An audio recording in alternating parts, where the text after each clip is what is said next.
Hoje vamos mergulhar profundamente em um dos momentos mais impactantes da história da humanidade.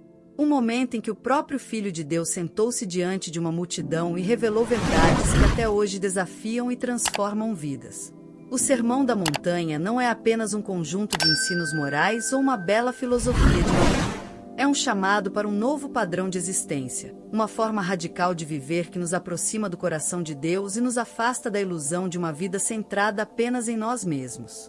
Mas será que temos compreendido verdadeiramente essas palavras? Será que estamos vivendo à altura desse chamado? Antes de começarmos esse mergulho nas palavras de Jesus, convido você a fechar os olhos e juntos fazermos uma oração, pedindo ao Senhor que abra nossa mente e nosso coração para compreender o que Ele quer nos ensinar hoje. Senhor Deus e Pai Todo-Poderoso, nós nos colocamos diante de Ti neste momento com o coração sedento pela Tua verdade. Pedimos que o Teu Espírito Santo nos conduza nesse estudo, trazendo clareza, sabedoria e transformação para a nossa vida. Que não seja apenas conhecimento intelectual, mas que cada palavra de Jesus encontre um lugar em nosso coração e produza frutos que glorifiquem o Teu nome. Nos ajuda a viver segundo a Tua vontade e a refletir a luz de Cristo em tudo que fazemos. Em nome de Jesus, oramos. Amém.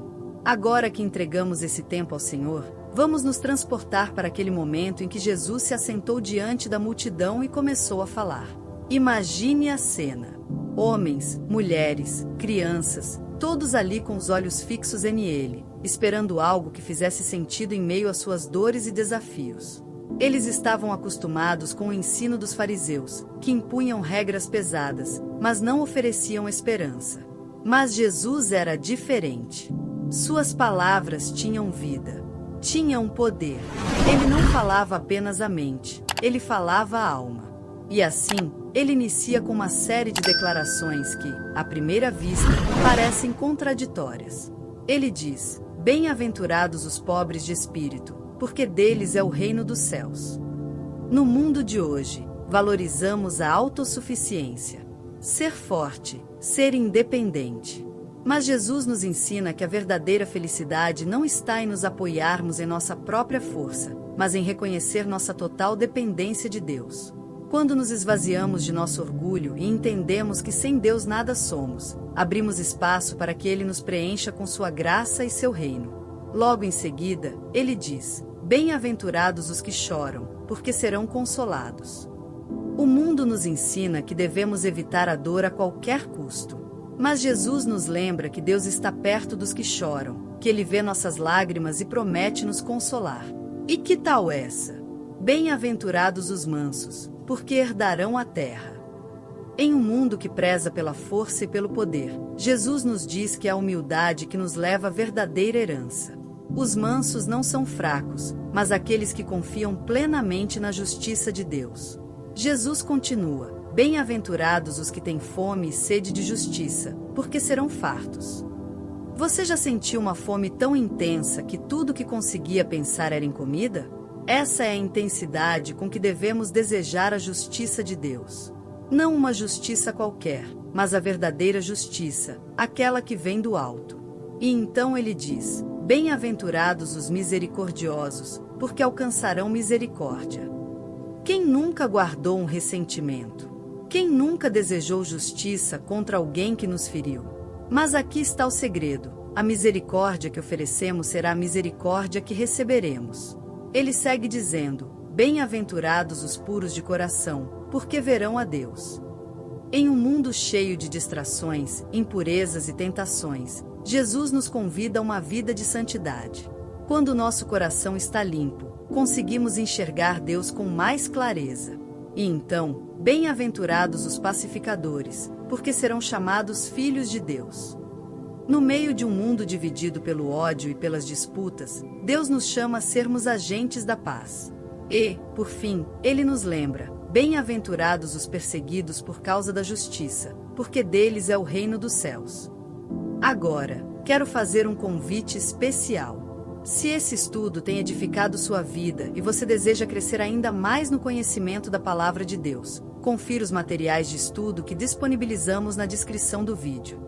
Ao adquirir esses materiais, além de aprofundar seu conhecimento, você também nos ajuda a continuar trazendo estudos bíblicos transformadores como este. Jesus não para por aí. Ele continua dizendo que somos o sal da terra e a luz do mundo. O sal tem duas funções principais: dar sabor e preservar. Isso significa que, como cristãos, devemos influenciar o ambiente ao nosso redor e impedir que o mundo se corrompa ainda mais. Já a luz tem o propósito de iluminar. Onde há luz, não há trevas. Quando vivemos de acordo com os princípios do reino, nos tornamos um farol para aqueles que estão perdidos. Mas como viver essa luz? Jesus nos ensina a amar nossos inimigos. Ele nos diz para não apenas suportar aqueles que nos fazem mal, mas para amá-los, orar por eles, abençoá-los. Esse tipo de amor não é natural, é divino. Só conseguimos amar dessa forma quando o amor de Deus está em nós. Ele também nos alerta contra a hipocrisia. Os fariseus faziam tudo para serem vistos pelos homens, mas seus corações estavam longe de Deus. O chamado de Jesus não é para uma religiosidade vazia, mas para uma transformação genuína. Jesus nos ensina a orar. Ele nos dá o modelo do Pai Nosso, mostrando que a oração deve ser um momento de intimidade com Deus. Não deve ser algo mecânico ou repetitivo, mas um diálogo sincero com o Pai. Ele também nos ensina sobre a ansiedade. Ele nos diz para olharmos os lírios do campo e os pássaros do céu. Se Deus cuida deles, quanto mais cuidará de nós. Mas como aplicar tudo isso na nossa vida? Primeiro, precisamos viver com humildade e dependência de Deus. Em um mundo que nos ensina a confiar em nós mesmos, Jesus nos chama a confiar em Ele. Precisamos aprender a lidar com as dificuldades com fé, sabendo que Deus nos consola. Devemos cultivar um coração puro, ser pacificadores e buscar a justiça com fome e sede. Jesus encerra o Sermão da Montanha com uma história que resume tudo. Ele fala sobre dois homens, um construiu sua casa sobre a rocha e outro sobre a areia. O que construiu sobre a rocha é aquele que não apenas ouviu as palavras de Jesus, mas as colocou em prática. O que construiu sobre a areia é aquele que ouviu, mas não obedeceu. Quando vieram as tempestades, a casa sobre a rocha permaneceu firme, mas a casa sobre a areia caiu. Isso nos leva a uma pergunta fundamental. Estamos apenas ouvindo as palavras de Jesus ou realmente estamos vivendo segundo seus ensinamentos? Estamos construindo nossa vida sobre a rocha da obediência ou sobre a areia da superficialidade? Diante de tudo isso, queremos encerrar este estudo com uma oração. Senhor Deus, obrigado por nos ensinar através das palavras de Jesus. Ajuda-nos a não apenas ouvir, mas a viver segundo esses princípios. Dá-nos um coração humilde, uma fé inabalável e um amor que reflete o teu caráter. Fortalece-nos para que possamos permanecer firmes mesmo diante das provações. Transforma nossa vida e nos ajuda a ser luz neste mundo. Em nome de Jesus, oramos. Amém. Se esse estudo falou ao seu coração, compartilhe com alguém e não se esqueça de conferir os materiais na descrição do vídeo para se aprofundar ainda mais. Deus te abençoe. Nos vemos no próximo estudo.